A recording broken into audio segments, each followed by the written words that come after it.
Ladies and gentlemen, welcome back to the Realtor Nation podcast, episode 14. My name is Ian Hoover, and I am the host of this podcast, and I'm bringing to you the Realtor Nation, a show to help you improve your business. Today's pod is focused on the financial industry. We're bringing in a local Pittsburgh professional who's taking over the financial industry, and I'm very excited for this. We're going to see how we can build his business and our business at the same time together. So how real estate professionals can work with financial professionals and really help each other out. Doug is the president of Sterling Heights Financial Group and was recognized by Rural Magazine as part of the 20 in 2018. I'm very excited to introduce Doug Raible. Welcome, Doug. Thanks for taking the time out of your day to be here. Hey, man, thank you for the invite. Looking forward to it. So I always start by having you tell me about your journey. What happened to get you to being a financial professional? So I actually started investing in the stock market when I was pretty young. I made my first investment when I was 18, as soon as I graduated high school. And I was always the kid that worked multiple jobs and loved saving up money and building up money. And then I learned about investing where I didn't necessarily have to work as hard as I was to still accumulate wealth. And I just fell in love with it. I became completely addicted to it. I ended up coming across Warren Buffett, who basically became the mentor that I never met. Learned everything about him, learned his values, the process of investing, and just kind of continued to accumulate from there. Hopped into real estate, lending, investing in businesses, and then after I graduated college, I used my degree in accounting to actually take on my career as a financial professional, which is really what I ended up wanting to do all along, is help people manage their money. So one thing you said there that I absolutely love is that you have a mentor you've never met. So Multiple. yeah, I'm the same way. I'm always researching other people and trying to figure out how I can utilize some of their strengths to add to my skill set and become better. Can you speak a little bit about that? Yeah, so the one thing that's fantastic about the internet and all the free information out there is there's so many people that are documented now that you can get pretty much any information that you need for free. When back in the day, if you really wanted to ever get in touch with some of these people, you'd have to spend tens of thousands of dollars or go to some seminar across the country. So what I do is I just utilize that. So I would watch everything from people's interviews to documentaries to reading books on them to blogs and articles online, and just taking in as much information as I could. And I try to spend a little bit of time every night when everything kind of slows down a bit and there's not any distractions, and just take some time to learn, whether it be from someone in the sales industry, or maybe it's someone in real estate or someone in marketing that I look up to, and just try to constantly refine my skills and learn from them, because they're the ones that are the best in the industry. So that I would much rather learn from the best than some average person around town. Well, one thing about Warren Buffett, and then we'll move on from there. I heard a story about Warren Buffett from one of the podcasts I listened to about how he at one of his Berkshire events said that basically no stock picker can beat the S&P 500, and he would bet all kinds of money on it. And He did. He bet a lot of money on it. Somebody took him up on it, and Yep. and they lost. The Yep. long and the skinny of it, over 10 years, they lost. And obviously the crash, I think, of '08 happened during that period. But the S&P rebounded pretty quick, and it was a really funny story if you hear like the little ins and outs of it. It is, and I always have the argument, especially in my industry, that we really focus on low cost investing and trying to match the market. So very similar to that style. It's not as profitable for us, but I personally feel it's the best value for clients, and just the results speak for itself. And he's totally right. If you look at most money managers, they actually do not compete with the market, which is literally just on autopilot mimicking the stock market as a whole. So I'm a big proponent of it. I don't really care what the answer is. I just want to know what the answer actually is. And that was proof in itself. The statistics showed that hey, low cost investing is a good way to manage money long term. Absolutely. So yeah, it's a great advice right off the bat, is go find a mentor you're never going to meet and study them and try and add some tools from them into your daily business. So our podcast is obviously mostly designed for the real estate professionals, and I wanted to start off because most real estate professionals that I've met, myself included, probably don't know as much as we should about the financial industry. And it doesn't take much to become a realtor, right? So, I mean, in Pennsylvania, 75 hours, pass a test, and you're a realtor. So what should we know about the financial industry being in the real estate industry? So I'm actually really glad that you're touching on this topic because I work with a ton of people in real estate, and honestly, a lot of times they have this mindset that like you just forget that the financial world even exists and real estate's perfect and this and that. I'm a big proponent, a big fan of using both of them and combining both forces, the finance world with real estate. And the reason being is real estate works directly with the financial world and the economy as a whole. And if you don't understand how that works, you can get burned in the long run with real estate. So one is understanding how the credit system works, how lending works, how interest rates work, how the Federal Reserve impacts that, and how changes in interest rates can literally dictate your business long term as well as the economy as a whole. Those are pieces that are really, really crucial when it comes to investing in real estate. And I see it. You would have saw it in 2008. Is now obviously 2008 there was a ton of fraud, and that's really the issue. It wasn't necessarily like the economics as a whole. It was basically just people being very greedy and a lot of fraudulent activity. But at the end of the day, is there's cycles that happen, right? So people say that real estate's a guaranteed investment every single year, no matter what. But the thing is, when interest rates go up, the cost of acquiring properties go up.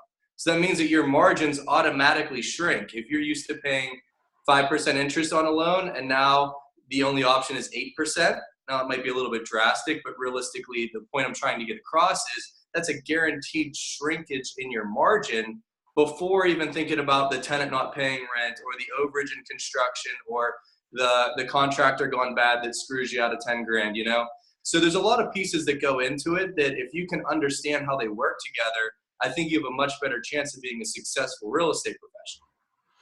Well, I don't think 8% is too far off. I mean, I think that we're probably going to be there in the next couple of years. And most Right. people don't remember that before you and I were probably born in the 80s and the 70s, interest rates were extremely high, like 18 to 20% Yeah, for a 8% would be normal a mortgage. steal. Yeah, they would have loved to get 8% back in the 80s. So I do think that's coming. And then, of course, investors like myself that are using OPM, other people's money, we're paying upwards as much as 15, 16, 17% for short-term loans just to be able to acquire real estate. So it definitely is not too far outside of the realm to say 8%. So obviously you've invested in real estate as well. Can you talk a little bit about that and the value that you see, maybe some pros and cons of your investing in real estate? Yeah, absolutely. So I started out when I was in college. I actually started wholesaling because I was paying for my school tuition. So obviously that's a little bit expensive. And then on top of it, I had invested most of my extra money into the stock market.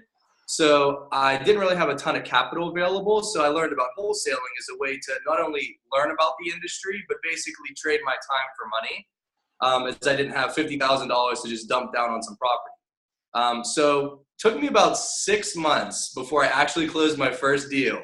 And literally it was like the happiest day of my life. Like I was grinding so hard for this. I went to networking events and people would ask if I was someone's child. Like I didn't fit at all in this industry.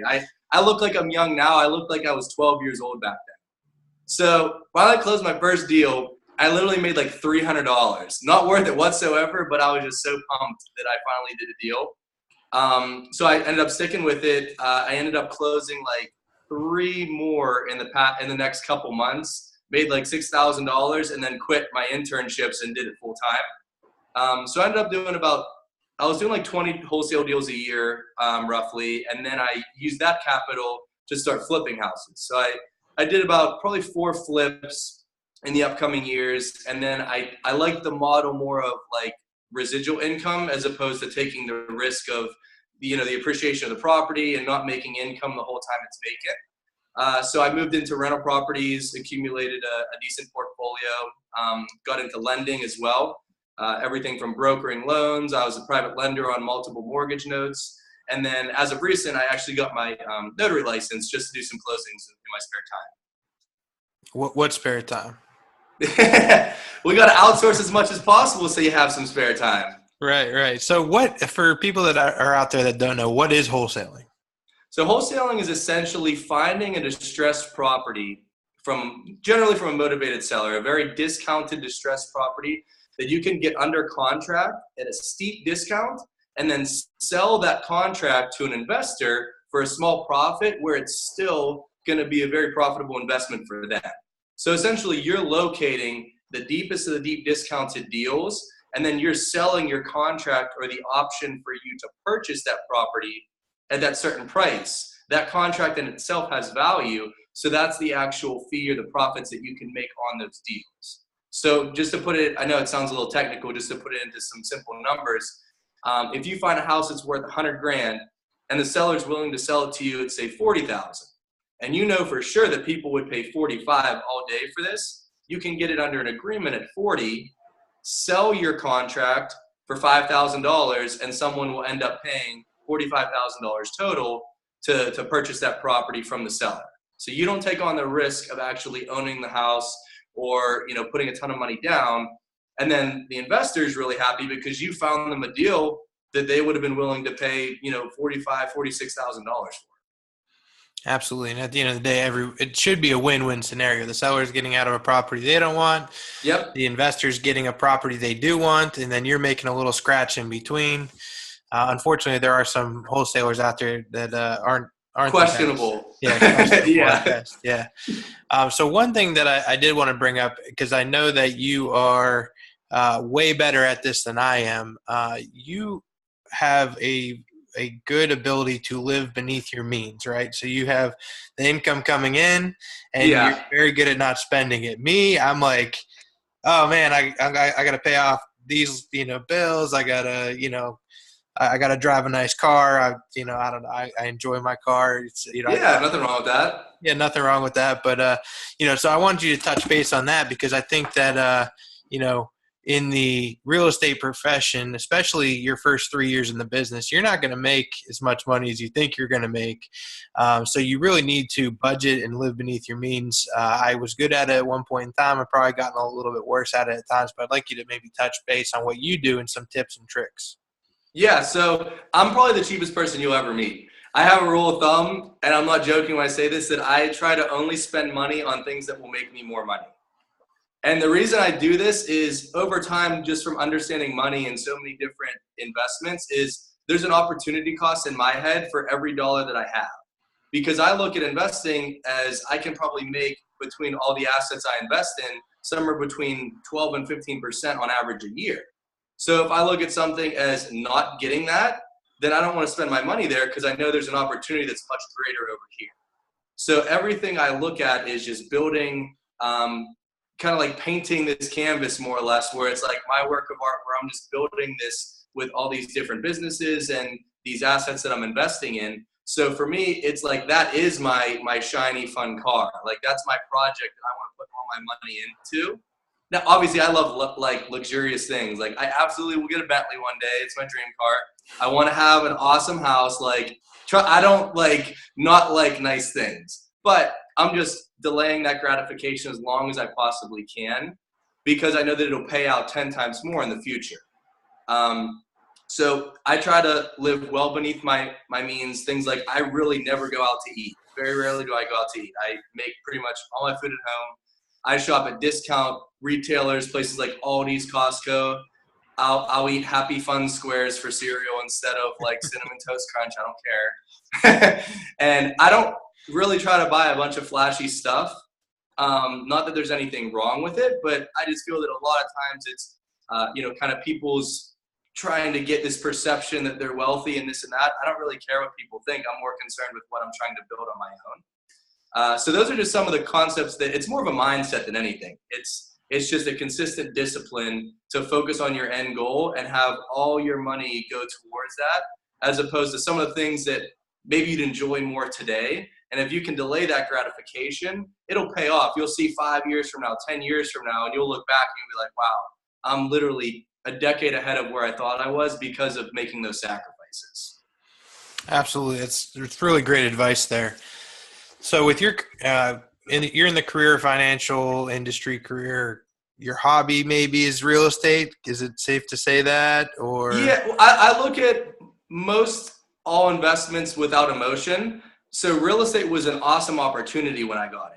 So I look at money as more of opportunities. I think real estate's really cool, but it gives me the biggest headaches out of any industry. I'm sure you can relate. yep.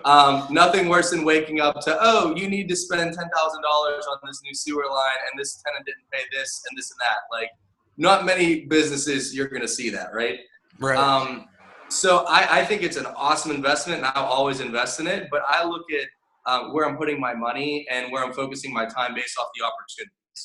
So back when I first got into real estate, that was probably about 6 years ago almost now, is not only were rates really low, people were still scared after the Great Recession. There was a ton of opportunity. Just for instance, if I would have invested the same marketing dollars back then as today, I probably would have got 20 times as many leads. Now it's just extremely saturated. Everyone's in the market. Everyone's trying to get involved in real estate. So it's just the opportunity, in my opinion, just it's very difficult now. It's not as easy as it was back then. So I just try to go where other people aren't. So at the time, no one was there, so I saw a great opportunity. Now I'm trying to shift to focus on other places that other people, not as much competition are at. So what's your recommendation for somebody who wants to build long-term wealth?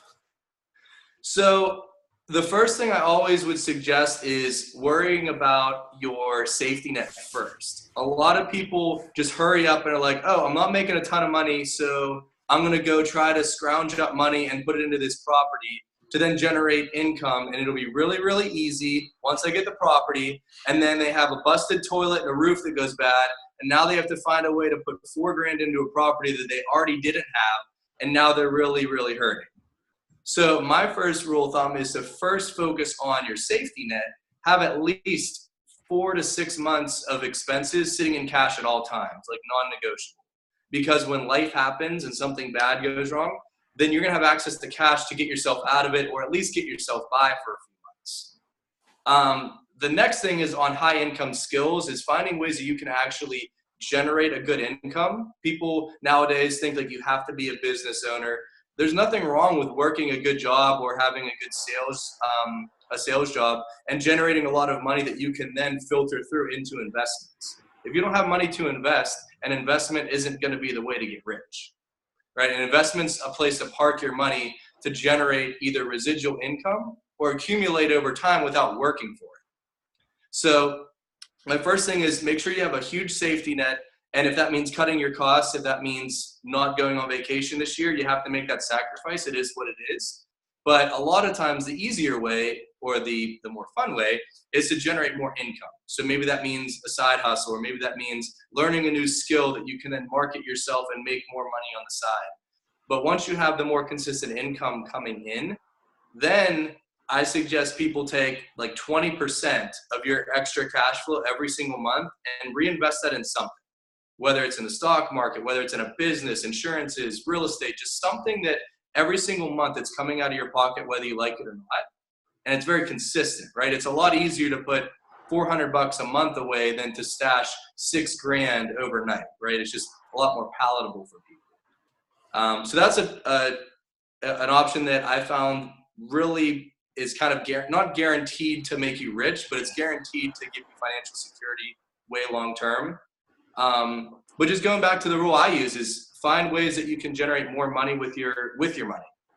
Instead of worrying about, I want to buy this car or this shirt or this and that, if you're constantly focused on putting that excess money into things that will either increase in value or create an income for you, eventually long time, you're going to have to build wealth. Like it's simple math.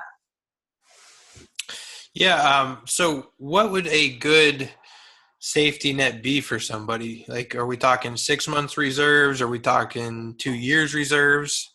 So for conversations I have with people is if you have a more consistent income stream, like a general 9 to 5 or, base salary, probably 4 to 6 months would be sufficient because you have more consistent income. You don't have your up and down months. For a business owner, it's a different conversation, right? We have months where we have 5-figure incomes, and then we have months where it's negative 5 figures, right? Like it's all over the place. So for a business owner, I'm saying probably closer to 9 months, if not a whole year of cash, because for the average everyday person, their unexpected bills might be a flat tire, or someone gets sick, right? Maybe an extra utility bill because someone put the furnace on high. You know what I'm saying? For a business owner, it might be, hey, you need a new roof. Hey, you lost an employee, and this construction project went bad. Right? So it's just a different conversation. So people need to plan accordingly. And I do find, unfortunately, that a lot of people in business live too close to the edge, I guess you could say. That, there's not enough setting aside. And then whenever those tough times do come, they're trying to get a loan from Bill to pay Jim to pay Sally. And then that's when it's really dangerous, because if anything goes bad whatsoever, all the pieces fall down. Absolutely. So I'm a big fan of category-specific networking groups. It's one of the things that helped me build my career, and it's something that I recommend to anybody getting into the real estate industry. I'm sure you're familiar with them. The one person in a category-specific group that myself as a real estate professional has trouble referring to is somebody in the financial industry, right? So I have trouble referring you my clients because I guess there's something in the back of my head that says, oh, if Doug spends their money, then I can't spend their money, right? Like, I'm helping these folks invest in real estate, and they probably only have a limited amount of capital. And Sure. if I refer them to you, I'm like hurting myself essentially, right? I'm sure that's not the case, but that's like the first thing that goes into my head. So then I got to try and find other strategic ways to refer them. Every once in a while, I'll get somebody that was referred to me, and they have a large inheritance, and then I connect them with somebody like you to help them, invest that wisely, I guess is the best way to say that. But for overall day-to-day referrals, what's a good way a real estate professional can refer you as a financial professional? Yeah, so for me, I just always am looking at how can you add value to a person? And it doesn't necessarily mean my business or your business. So whenever I'm meeting with someone, I'm not immediately like, okay, how much money you got? We're putting it here. This is my commission. I look at it as, okay, what are your problems? How can I solve them? And a lot of times it's literally me not even signing them. I've referred probably 50 to 100 people in Pittsburgh that I didn't even get signed as a client, that I made $0 on, to other people just to help them. And then maybe down the road, they'll refer business to me, or at the very least, they'll look at me as a good light with my reputation. So that's the first thing is a lot of people in my industry are just trying to get money. I'll be upfront about that, but that's not the way that I look at clients. The second, on a more specific note, is when you're either buying a home or investing in real estate, you're taking on debt, right? Real estate's a triangle. You use other people's money to buy a property, to make money, to pay them back. And you do that over and over and over again. Well, the first piece is other people's money, generally, unless someone has 100 grand sitting in cash, which is generally not the case. So you need to protect that debt because that can get inherited. So for question to you on the investor side, inherited properties, probates, those are probably the best real estate deals for an investor, right? Typically, Generally speaking. Because they're motivated, right? They inherited this property. Maybe it's 50 miles away. Maybe it has pink tile. Maybe it's just a giant headache. They can't pay the taxes. Maybe it's under construction. All these things, they just want to get rid of it. So they'll sell it to people like us for 40 cents on the dollar. Now, that's because it's an inheritance, right? So if you could protect against those debts, that's a big thing. And that's what we do in the financial world, especially on insurances, is finding a way to actually protect those debts or that income, where if something happens and that either gets inherited or that income's lost, then we're there essentially with a payout from an insurance plan. Now that's on the insurance side. The second is on different tax strategies. Now I'm not a CPA or a tax advisor, but there's a lot of vehicles in the financial world that you can literally invest money and get a tax break to do it. So everybody in business and in real estate is trying to get the lowest taxes possible. That's everyone's goal. We don't want to pay taxes. I don't know what you're talking about. No clue. No idea. So there's many strategies that not only can you invest money and get a tax break for your business, but also as a realtor, you're getting hopefully big fat commissions, right? And you can only write off so many Panera Bread expenses and so many lease write-offs and your car insurance before you have a big tax bill. So those are different ways that we could benefit people, is on the investments and the tax side. And then lastly is just on budgeting and putting together a legitimate plan to say, hey, these are your long-term goals. These are some of your concerns. Here's a couple ways that we can check those boxes for you. And a lot of times it doesn't end up taking all their money. I mean, I have clients that put $50 a month away, or some insurance plans that they put $20 a month away. Like, that's not going to dictate if someone works with a real estate agent or not. Right. Yeah. I definitely like some of the things you said there. I think that from the sounds of it, you're saying maybe refer yourself, right? You have all these extra commissions, especially once you've been in the business 5, 7 years, and Mm-hmm. maybe you're making, $2, 3, $400,000, which is very realistic even in our small market of Pittsburgh. Sure. So maybe I would come to you and let you, put my money away in a tax-free environment, and that'll allow me to pay a little less taxes and have a little nest egg for the future. Something along those lines. That might be a good way to refer you. Absolutely. I mean, especially I work with a ton of realtors in that fashion. You guys don't have employee benefits because you're self-employed, right? So you have the beauty of, working when you want for as long as you want, making as much money, but with that freedom, everything's on your shoulders now. So things like, the insurances and the retirement and, all those plans, you kind of have to be in charge of yourself. And that's where we come in play specifically for realtors. Obviously, not necessarily for your clients, maybe, but working with real estate agents, those are some of the missing pieces that we can come in and help with. So every small business, you're only as good as your weakest link. Obviously, my business is our agents are very important. My partner is Mm-hmm. very important. And then I have an assistant who's very important. A marketing guy is very important. So tell us how your business, your team is structured, and what's your plans for growth. Yeah, so I am a really big fan of outsourcing. I think I kind of got lucky with my mindset that I try to focus and double down on my strengths as opposed to try to fix every single weakness. So, for instance, in real estate, I literally could not tell you the difference between a jackhammer and a screwdriver. Like, I don't know construction at all. I learned it along the way, but I had to outsource that immediately. So I found people that I could trust. And that's the same thing with all my businesses is I try to outsource that. So, like, for instance, you literally referred me to my property managers back in the day. I don't manage my properties. I don't know who's living in 90% of the properties I have. I don't want to deal with it. It's not my skill set. Yeah, I don't make as much money as if maybe I was doing it myself, but I want to outsource that because it's not something I enjoy doing. It's not something I'm skilled at, right? So I'm always trying to focus on creating systems or outsourcing, and I'm absolutely willing to take a smaller cut in the income to have like a better lifestyle, I guess you could say, right? So I would rather make, $100,000 and not have to worry about working than $150,000 and be killing myself every day. So that's the way I look at my businesses is I try to find people. Now, this is the hard part. You can't trust everyone, and sometimes you get screwed, which just happens. And that's just part of the game. But I try to find people that I could trust and that can actually take on those activities and that have the skill set that then they can deal with that. And I can focus on what I'm really concerned with doing, which is building my businesses. My big focus right now is actually launching a consulting brand.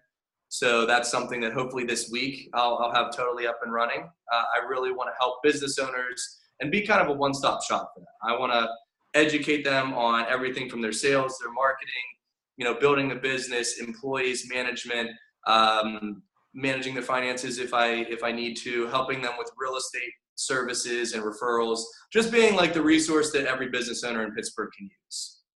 Gotcha. So when you say outsourcing, are you talking about you're hiring, let's just say, an assistant to do a lot of work for you, or are you hiring a virtual assistant? Are you hiring somebody off of Fiverr or Upwork? What are you doing? Normally a third-party contractor. I don't really like having employees. I would much rather have someone on a 1099 or that they own their own business and have their own reputation, and that's what they do every day, and I just pay them to do it.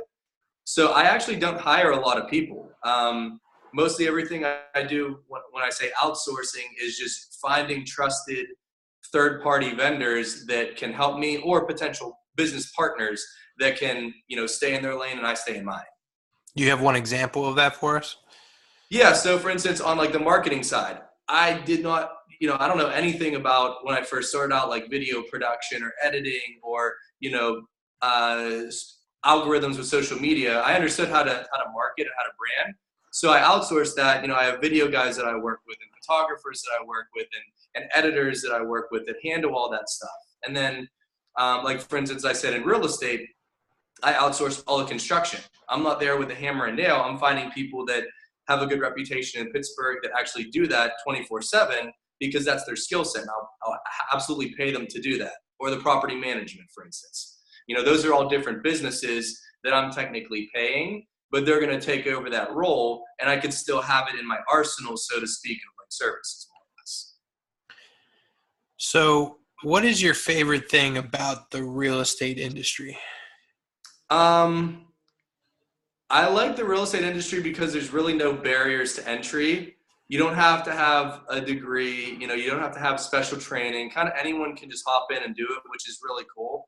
Like I've seen people literally go from broke to like building huge real estate portfolios. Unfortunately, I've seen the opposite happen too, people going broke, but it's nice that there's really no entry, or I'm sorry, barriers to entry. And it's just cool to actually take something that's ugly and make it really nice. I mean, everybody likes looking at a really nice house with the marble floor and the granite countertops. Like it's just, it's appealing. So I like the transformation phase. It's very stressful, but it's really cool to watch things like that happen in the progression in real estate. What's your least favorite thing about the real estate industry?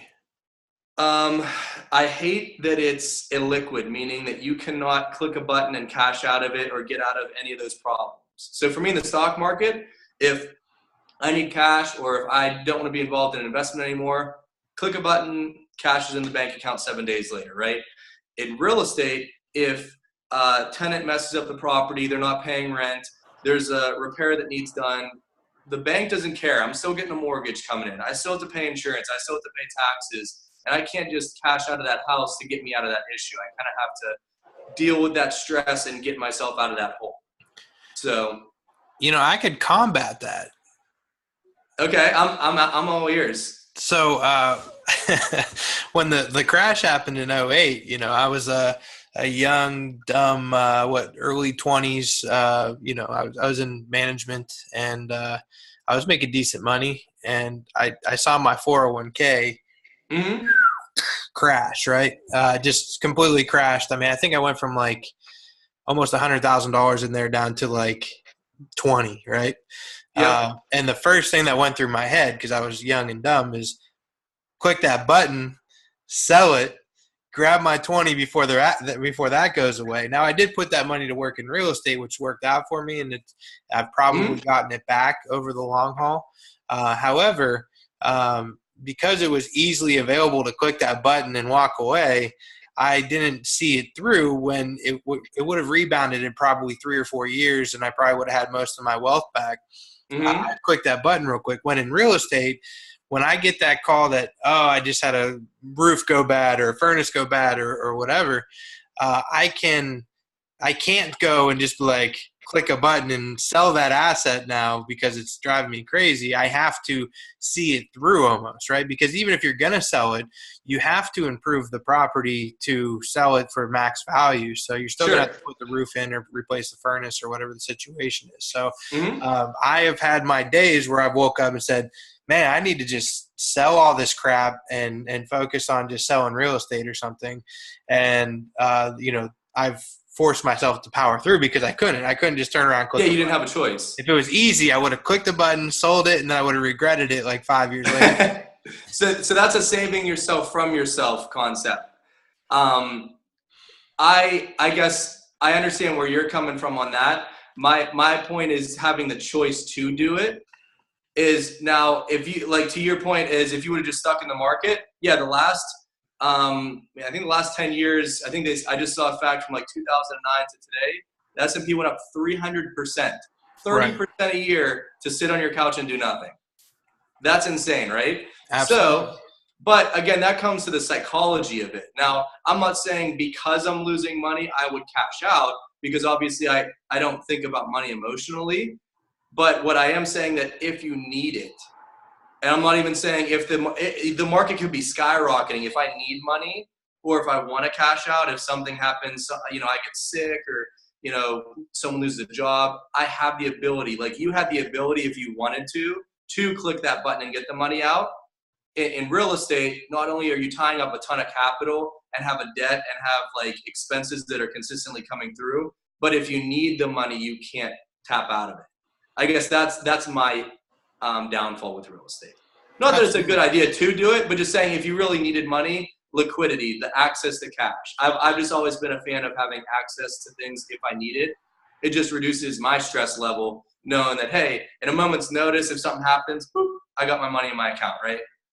I think that you and I are different personality types too. I'm more of an impulse person, and I didn't listen to my CPA. I didn't listen to the guy at like what was T. Rowe Price or whatever that was telling me like you Sure. should really wait and see this through. It'll go back up, And then my CPA is going like you're going to pay a 10% penalty, and I'm like I don't Yep. care. Give me my money, Like Right. so you would have probably listened to those people, and I was young and dumb to listen to those people. So there's definitely pros and cons to every decision we make in life.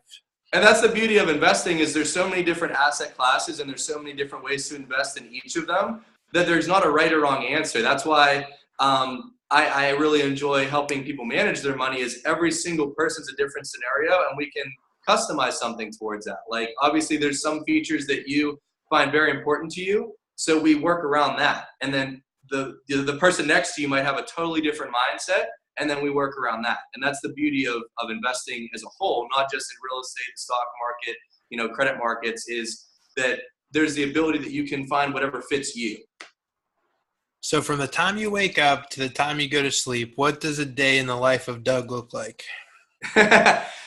Some is me pulling my hair out and cussing a lot, and some is me having a really awesome day, but I'm sure you can relate to that. Absolutely.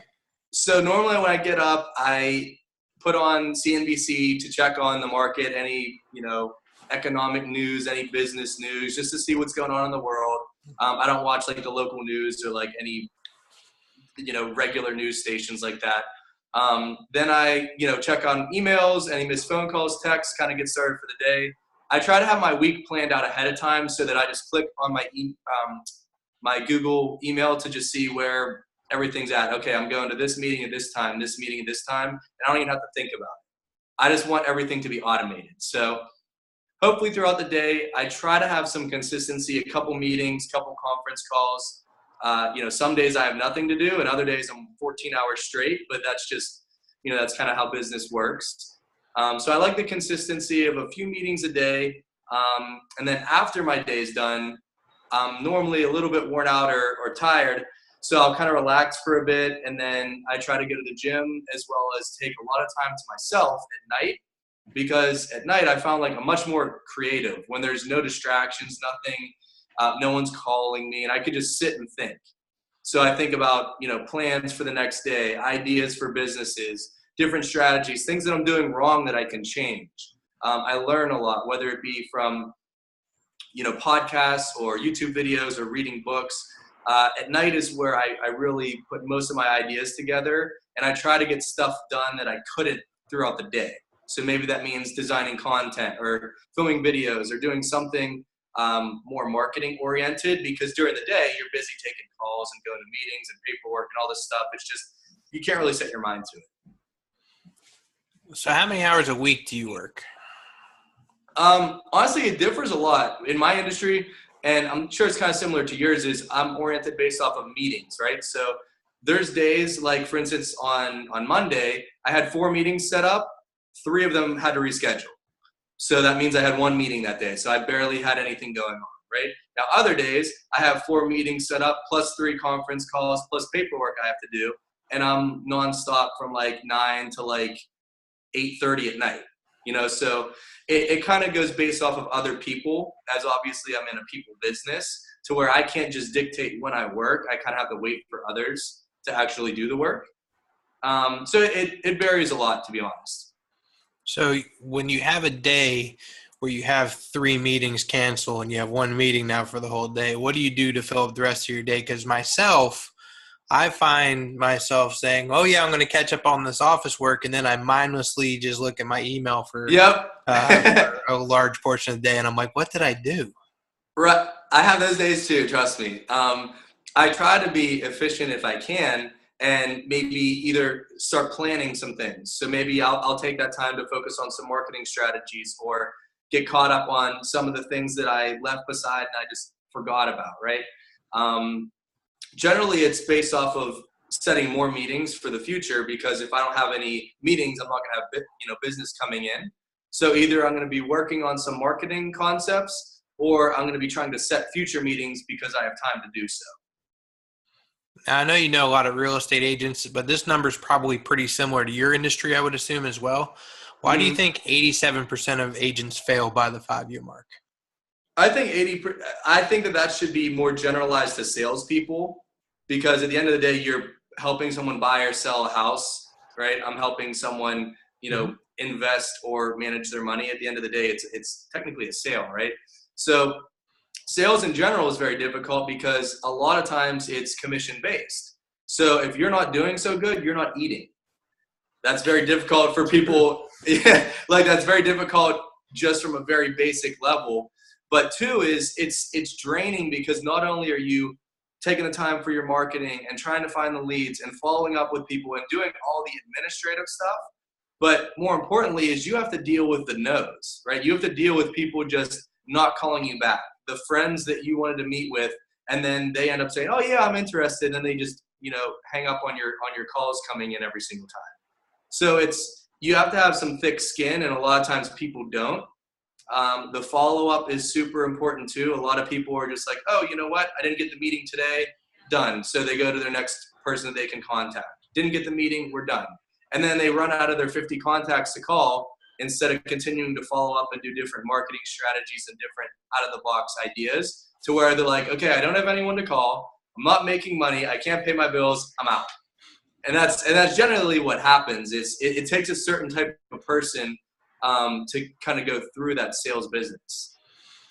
A quote that I came up with, I guess I'm going to credit myself because I've Googled and I can't find it Credit anywhere yourself. else. So the quote, my only quote is a salesperson's best tool is short-term memory loss. You're going to Yeah, get people that are going to tell you to F off. You're going to get people that are going to, hang up on you, that are going to slam the door in your face, but you got to get back up and make that next call and keep pounding away. And that's how you build right? business. No, you're 100% right. If you let it get to you, it's already difficult enough with the ups and downs of the income. If you let it get to you on a personal psychological level, it'll just, it'll break you down. So Absolutely. I'm obviously educating myself all the time, trying to get better and better and better. To now, I got to a point where I changed my mindset to where I genuinely feel that I have value to add to every single person in one way or another. Whether it's in my financial business, real estate, consulting, marketing, like I genuinely feel that I can help people in some way, shape, or form, or even just from like a referral.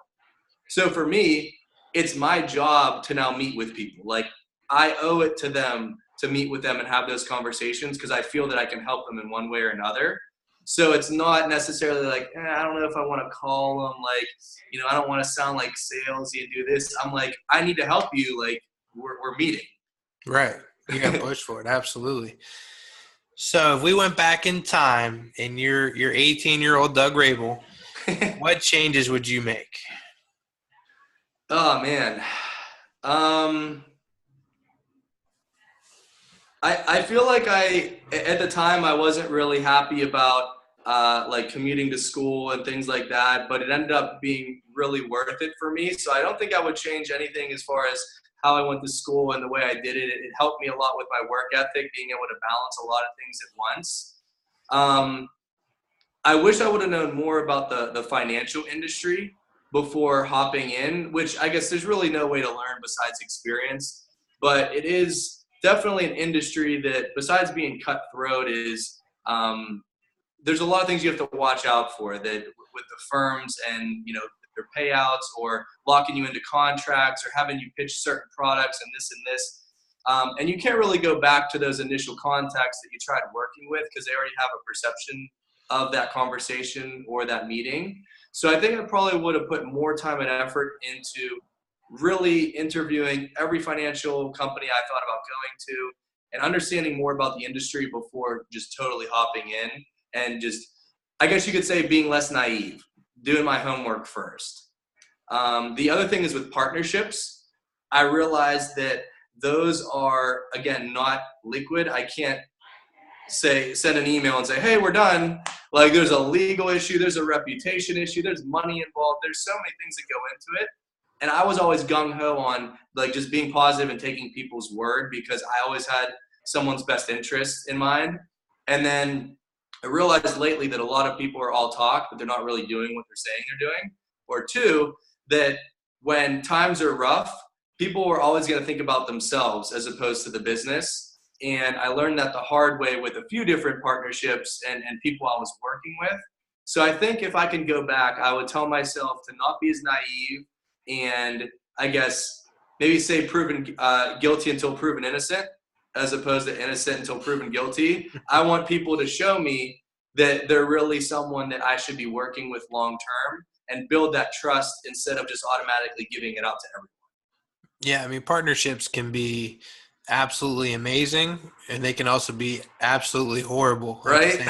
Like if you get a bad partnership, it's just as bad as a bad marriage or bad anything. You know, it's horrible, It and you is. have to legally find the best way to move on. And if you have a lot of assets and stuff tied up together, it can be very confusing. So, Absolutely. what are your thoughts on technology and how it's affecting our businesses?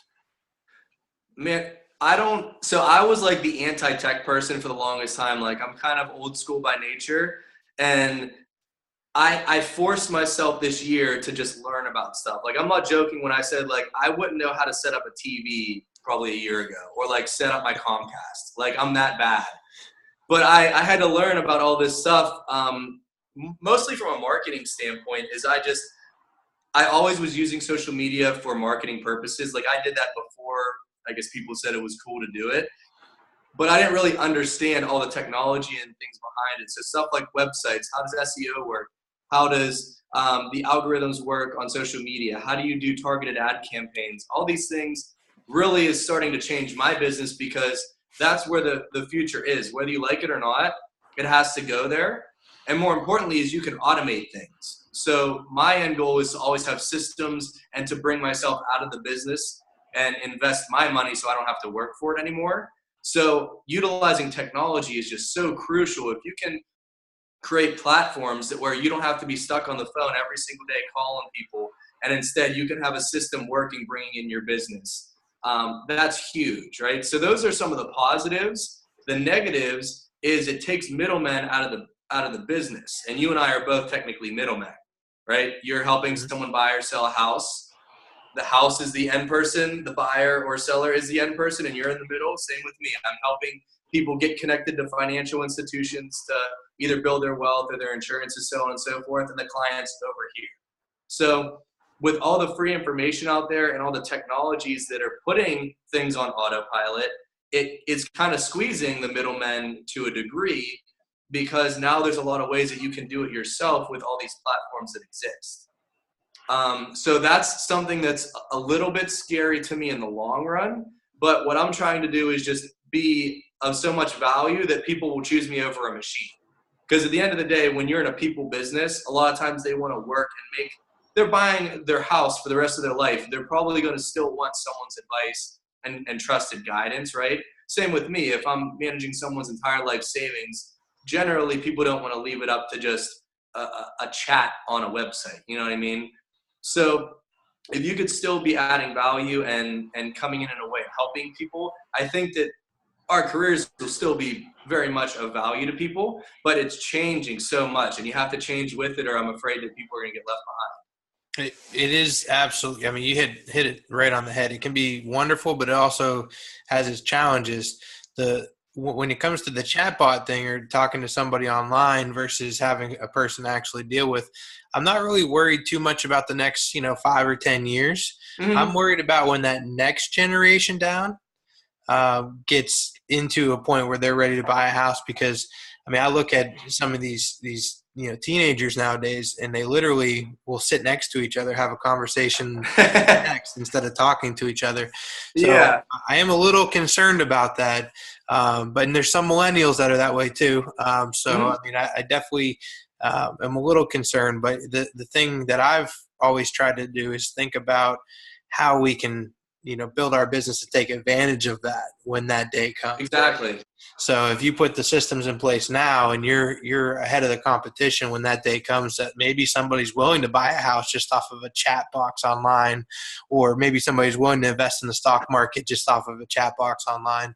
Mhm. We need to be ready for that. So At the end of the day, if you're focused on the consumer and not getting emotional about the way things are or how you want them to be, if you say that this is what the market's telling me, this is how people are interacting, then and working around that, you're gonna generally win long term in business no matter what you're in. But if you kind of sit there and say, I'm used to direct mail, I'm used to cold calls, I'm used to this and this, and that's how I want it to be. Well, that sucks, but that's not the way it's gonna be. So you have to find a way to either learn or outsource that skill set to somebody who does know it and they can do that for you.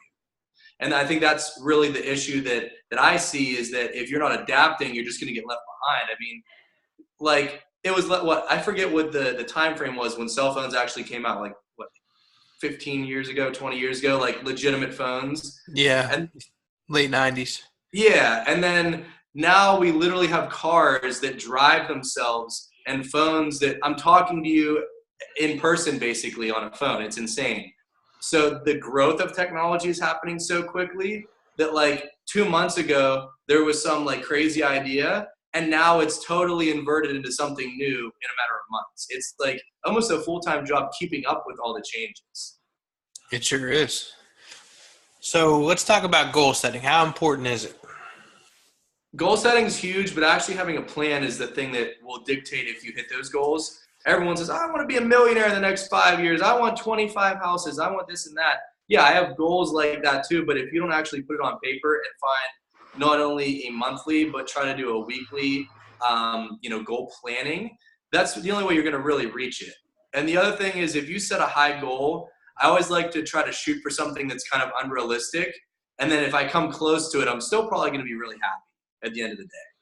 So just a little bit out of your comfort zone that probably isn't realistic. And then if you can come close to it, you're going to be satisfied. I'm reading a book right now by Nathan Latka, I believe is how it's pronounced, and he's telling people in this book that goal setting is actually hurting you because it's putting you in a box, and now you can't get past the box because you're so focused on your little goals. And I'm like, I Hmm. just don't see it. Maybe I'm the wrong personality type, but I don't. Yeah. What's your 5-year plan?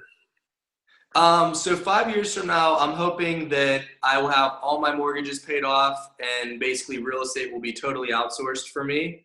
Um, I would also like to build up my financial firm so that I have a really big sales force that we're helping, build their practices under us. That's my end goal with setting up my firm. And then lastly is I want to do a lot more on the consulting and mentoring side. I really like helping people with business. It's fun to me. I love someone saying, hey, this is the business I'm working on. And I can brainstorm a bunch of cool marketing ideas and commercial ideas and, sales concepts and, building their infrastructure around it. I just really enjoy building businesses. So I'm hoping that I can have a pretty successful consulting brand that maybe I do a lot more public speaking events, or I could do, big events even like out of the state, like go to big conferences. That's kind of my end goal is to be like the overall business person that can be an educator as opposed to just strictly working with local clients. I like it. Yeah, I'm working on doing some rebranding myself, and trying to focus on just helping all people, as much as I can. Like not just in real estate, but Yeah. if somebody wants to open up a business and they feel I can add expertise, I'll listen. I'll help out. I'll do whatever I can. So You never know. Either maybe there's an opportunity to work with them, or two, if you help them for free, they're going to think you in a good light, and maybe they'll send you a referral down the road. Like you never know. absolutely, that's what it's all about. Who is your mentor, and how did they help you? Like I said before, probably my biggest mentor in business is people that I've never met, ironically. I just use the free resources to the best of my ability. So Warren Buffett, I literally learned everything you can about him, read every book, watched every documentary, every interview. Like I have updates for whenever he speaks anywhere. So I just follow his values. I think about things very similar to him. Learning about like him when he was younger is he was like this goofy little money hungry kid like I was. So I don't know, it was just like very relatable to me. Ray Dalio is big for me as well. I learn a ton about the financial markets and the psychology of people with money. I also like Mark Cuban, obviously a local Pittsburgh guy. I just like how he thinks about business and his personality with business. He was big into basketball and more extroverted, I guess you could say, and I kind of can relate to that. So those are really my big core people that I would say are my mentors. I didn't really have many like local business mentors. I kind of just like went out and did whatever, and if I fell on my face, I would just learn from it and try to do it differently. Unfortunately, there wasn't really too many people that I had business mentor wise here in Pittsburgh.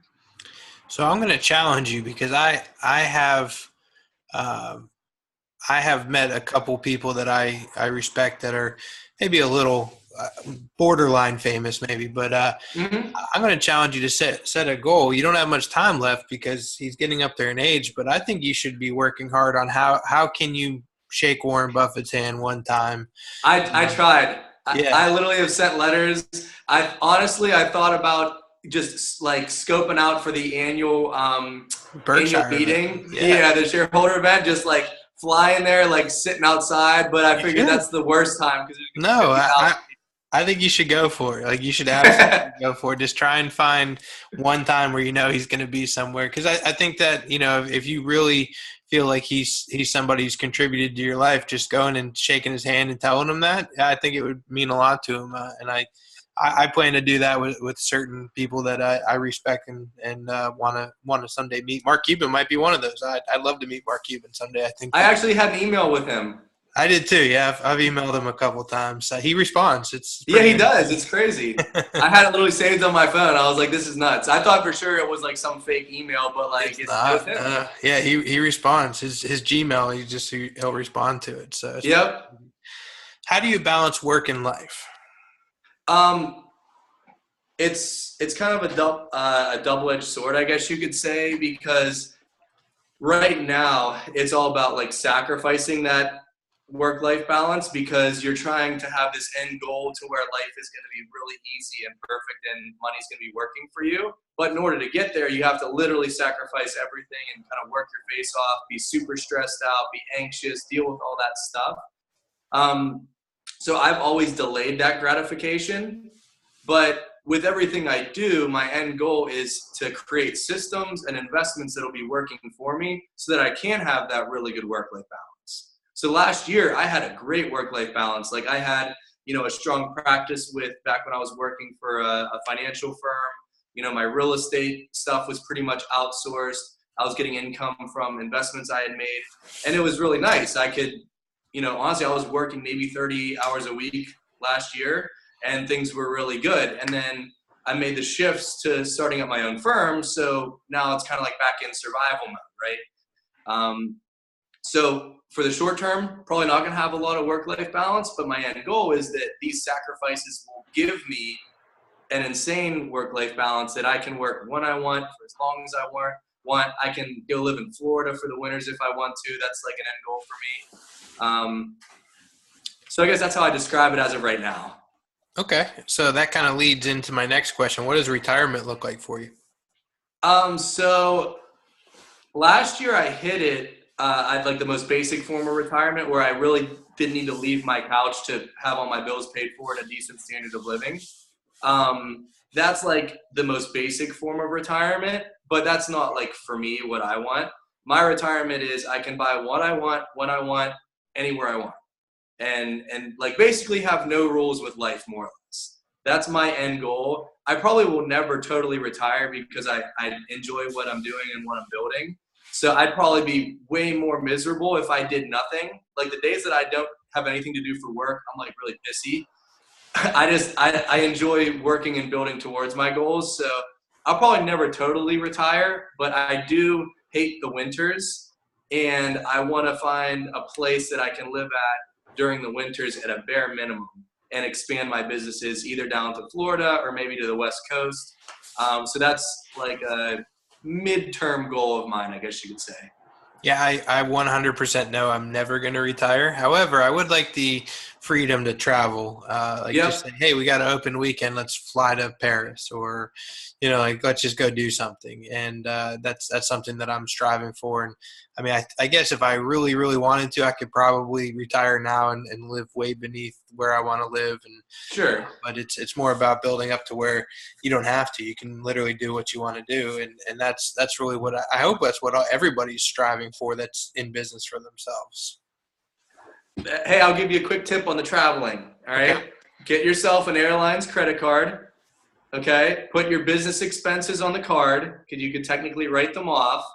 And then use like that for your personal businesses. And then they give you big bonuses that if you put like a couple grand on in the first few months, you'll get like 40,000 miles. I literally took in the past year, I went to Florida twice for free, back and forth with multiple people, and I still have like another 15,000 points that I can use for traveling. So get your tax break, get free miles. Now don't crank up that credit card to where you can't pay it back. Make sure you pay the whole thing off that month. But there's some cool little ways that you can maneuver around it and travel. You really are frugal, my friend. So before I ask my favorite question, I Googled you today. And to my surprise, I did not really find a website. I found a LinkedIn, but the first thing that pops up if you Google yourself is your Instagram account. Okay. And I've educated myself significantly on Facebook and Twitter and LinkedIn on the ways to utilize those. The one social platform, and I know that it has its benefits, especially if you can get to a point where you have a huge following base. But the one I can't really grasp is Instagram. So tell me about your Instagram and tell me why I should use it. Okay, so Instagram has probably been like my biggest marketing tool as of the past year or so, because you could just really tell a story, and it's very visual. People gravitate more to visual things than text. Also, it's really easy to connect with any person. Like for instance, if you wanted to find a business person, they probably have an Instagram account here in Pittsburgh. You can literally immediately send them a message, and it's like a billboard for you. You can have all your accomplishments. You can have links to different websites or other social media platforms. They can make a decision about you and your credibility before ever even talking to you, right? So they can look through and scroll down and see, okay, Ian, wow, he has 5 different sold posts in the past month. He's killing it in real estate. Oh, here's a picture of him buying a multi-unit. He owns his own business. All these different things where you can become more credible to them. So I always use my Instagram, not really for personal. Originally, when I was in college, I used it for personal, but as I was starting to build businesses, I used it as more of like a digital billboard for myself.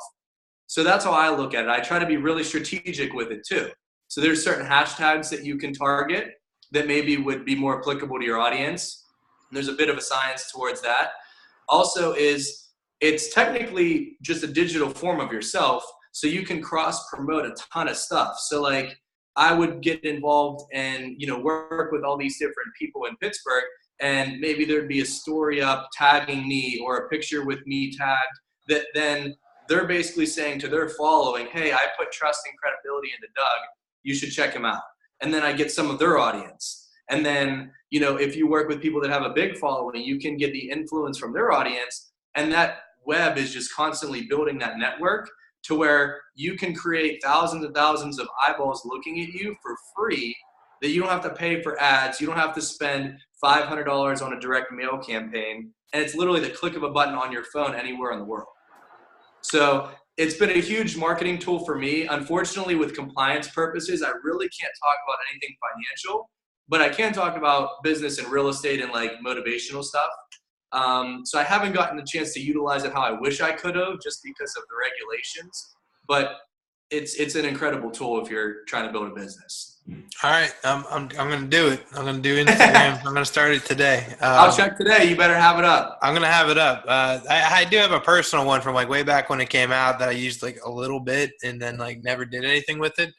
But going back to your frugal side, you should read this book, the Nathan Latka book that I'm reading, because he talks about when you have so many followers on Instagram and Facebook, how you can use those followers to get free hotel stays because dude, you can get anything. Kylie Jenner makes, I think they said the Kardashians make $1 million for every post that they put up.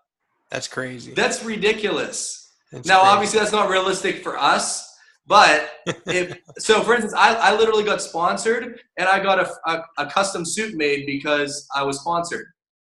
See, like that's real money. You know what I mean? Like now there's people that have 50,000, 100,000 followers that they can be basically like a billboard for a different brand and either get free stuff, get paid to do it.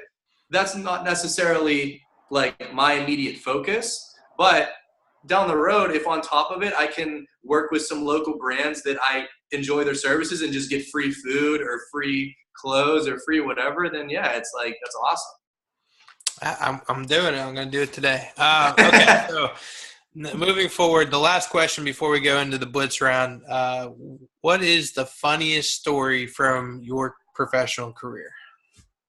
The one that always comes to mind is the first time I tried to do a real estate deal. So I was like 19 or 20. I forget I know I was like, I think in my sophomore year of college. And like I said, I kind of tapped out the money that I had invested in the stock market and I was paying for tuition. So I was like, all right, I'm going to try and learn about real estate sales. So I tried wholesaling, right? I watched all these YouTube videos, took all this information. I was like, you know what, screw it. I'm just going to try and do this. So I found a list of pre-foreclosed houses where I was like around where I grew up at, because I was told that like, hey, these people are having trouble with their mortgages. I could find an investor to take that mortgage over and make some money, or I could try to wholesale that property. I didn't really know what I was doing, but I was like, I'm just going to try this. So I literally walk up looking like I'm 12 years old to this nice neighborhood, and I literally just knock on their door. I'm just like, hey, I'm Doug. I saw your house in pre-foreclosure. You're probably having trouble paying your bills. I could buy this in cash. And literally they were just like, what? No, you look like you're 15 years old. Get off my lawn. I was like, all right, I'll see ya. So that was the beginning of my real estate career. Walked back to my car. I'm like, all right, I need to go back to learning. That's a great story. But you know what I like about the story is you took action. You just said, screw it. I'm going to go out and do it. I'm going to take action. I'm going to do it. And there's so many people that just sit on the sidelines and go, oh, I want to flip houses, but then they never want to take the action and do it, or they want to wholesale, or they want to, invest in buy and hold, and they never do it, or they want to get into selling real estate. Maybe they'll get their license, but then they never take action to becoming a successful agent. You got to take action. I love it. It's that fear, man. It's the biggest thing that holds people back. It is. So the 5 questions I ask every guest that do not change is what I call the blitz round. So let's get into it. What's your favorite technology tool? Definitely social media. I guess you could say the smartphone in general. Social media. So what's your favorite? Is Instagram your favorite platform, or what's your favorite platform? Yeah, that's my favorite platform. I think probably the best for getting business is Facebook, though. So on a personal level, Instagram, but as far as for my business, Facebook. Is there like anything specific that you can share that you've gotten good success from within the platforms? Like just one quick tip. So here's a tip for all your sales listeners, right? At the end of the day, we're networking, right? As you're building a business and you're trying to get more sales, you have to get connected to more people. The best connections are referrals, right? So what I would do a lot of times is I would, if I signed a new client or worked with somebody new in the industry, I would then look at their contacts. You can very easily see mutual friends and people they're interacting with. And I would find a list and I would do some research on those people and I'd say, okay, they're very similar to this client. I just helped them. I could probably help this person as well. Then you can go to that client and say, hey, I noticed that you have this mutual friend, blah, blah, blah. Like, I think that they're really specifically my client base. Is there any reason why you couldn't like introduce me to them? And if you did good by them, you could probably get an introduction And you can do this all from your desktop or for your phone. So you're not dealing with the headache of cold calling and door knocking and all that other stuff. So that's like one real quick tip. And then the other is just constantly educating online instead of selling. So I'm doing a really big launch with my consulting. It's going to be educational videos, emails, my website, blogs, like everything you could think of, to just add value as opposed to, hey, buy this, buy this, buy this. There's so many people that put up like stupid like coupon things online and like, hey, buy my product and buy this. No one just searches online to say, you know what, I really want to just like buy someone's crap today. So you have to create the sell by educating them, and social media is a free platform that you can do that. Absolutely. What's your favorite real estate book? Honestly, I haven't read a real estate book in a long time. I don't even remember the title of it. It was more for, actually, you know what? I guess you could say Rich Dad, Poor Dad, but that's not really totally real estate related. It's the one that got everybody into it, though. Yeah, I feel like that's kind of like that transition book. There was one more geared towards like real estate investing, but I honestly don't even remember the title. I never read a ton of real estate books. It was more of learning things online, to be honest. Is there one book that did transform your business or help your business that you could share? Yeah, The Intelligent Investor for sure is like the foundation of investing in the stock market. So that's something that basically shaped Warren Buffett's career, and that's a book that I read in college that it just taught me really how to think about investing in businesses. And it was like kind of the blueprint from, at the time, the best investor in the industry. So that's something that really shaped how I look at money for sure. The Intelligent Investor. I'm going to add it to my list. There you go. If you were not a financial professional, what would you be? Honestly, I don't know why, but I feel like I would still be in sales because I do like working with people, and I think that it's a skill set that I've developed over the years. But I thought about this for some reason recently. If I just went like totally broke, didn't have a degree, like had to just find something to do, I'd probably try to be a salesperson for like awesome exotic cars in like Florida. Like at a Lamborghini dealership or a Bentley dealership or something. Yeah, if I ever sold cars, I probably would have to sell luxury because I feel like that's the only experience where you don't put off like the, slimy car salesman vibe. Like you go into a luxury dealership, it's a whole nother experience than going into like a Chevy dealership or, right. They're like, hey, here's our coffee bar, here's our food, go help yourself to whatever you want. We don't care if you buy, just this is what we're offering. Just hang out, yeah. Yeah, just hang out and go test drive some fun cars. It's a great experience. It really is. And you'll actually enjoy it too. Like you can't have too much fun selling a Corolla. I could have a hell of a lot of fun selling a Lamborghini, you know what I mean? Or a Bentley coupe. So you sure can. What is your favorite hobby? Probably basketball. Basketball, okay. I grew up, I played pretty much every sport, but basketball was always like the one that was my passion. So I really don't have the same skills that I used to. Okay. Yeah, I'm basketball is my second sport, so we'll have to try it out one of these days. I'll see you at LA Fitness. Let's go. Let's pick up. We used to every my attorney and I every Saturday morning we try and get a pickup game going, but he hurt his back, and so I'm looking for a new group to play with. I do every once in a while at JCC. They have a pickup game on Sundays that I usually go to. But okay, we'll have to play. You'll probably beat me, but I'll compete. I'll post you up. Down. What is your dream vacation? I don't know. That's a tough one. I like as awesome it would be to go to like Italy and like Europe and stuff like that. That's not anything that really is like my dream vacation. I think that would be cool, but I'm more of like the beach, all inclusive, like Cancun, Bahamas type of setup where like I'm just pampered the whole week. I want to see beautiful beaches. I want to get as much alcohol and food for basically free as I want. I don't want to care about anything and just love life. So that's for me, just stress free, going to a beach down, I guess, south of the US somewhere. You ever been on a cruise? When I was really, really young, like I don't even remember it, but yeah, I technically have been. Yeah, that's the all-inclusive experience, and then you get to hop off and do the beach thing and I'm hop kind back. of afraid of that though. Like, I don't know why. If it went down, like that freaks me out. You watch the Titanic or something, or Yeah, why? stuff like just being stranded at sea is like one of my worst fears. I feel like that'd be the worst thing ever. So I don't even want to like go into a position where that can happen.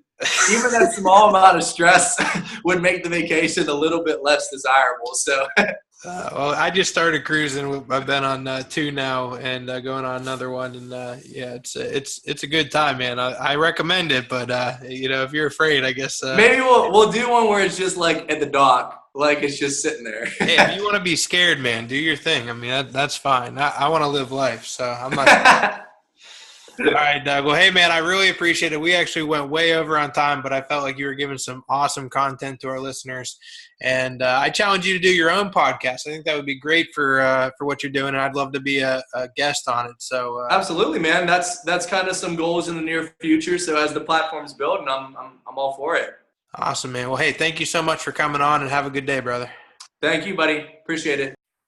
Well, Realtor Nation, that was way longer than expected. Another great episode. I got a lot of great stuff out of it. I'm going to start my Instagram account, I think, probably today. I'm going to take some action there and do it. And I hope you guys got as much out of it as I did.